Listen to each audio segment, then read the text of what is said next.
ఆలోచించాలి. ఈ రాష్ట్ర ప్రయోజనాలు చంద్రబాబు నాయుడు గారి స్వార్థం కోసం ఆయన వదిలేస్తుంటే ఈ రాష్ట్రంలో ప్రయోజనాలు రాష్ట్ర ప్రజల ప్రయోజనాలకి నష్టం కలిగితే ప్రశ్నిస్తానని అదే నా ప్రథమ సిద్ధాంతం అని చెప్పినటువంటి పవన్ కళ్యాణ్ గారు ఏమయ్యారు? రాష్ట్రానికి ఇంత నష్టం జరుగుతుంది, ఈ నష్ట నివారణ కోసం నాయుడు గారు తీసుకునేటువంటి చర్యల్ని మీరు ప్రశ్నించడం ద్వారా ఈ రాష్ట్ర ప్రజలకి న్యాయం చేయాల్సిన బాధ్యత ఉంది.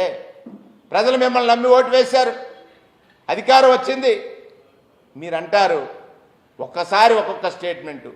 ఒకరోజేమో నాకు సత్తా లేదు కాబట్టి చంద్రబాబు నాయుడు గారికి సపోర్ట్ చేశారని, చంద్రబాబు నాయుడు గారు స్వార్థపరుడని, చంద్రబాబు నాయుడు గారి వల్ల ఈ రాష్ట్ర ప్రజలకు జరిగిన నష్టాలను తెలిసిన తర్వాత ఆయన్ని అధికారానికి దూరంగా ఉంచితే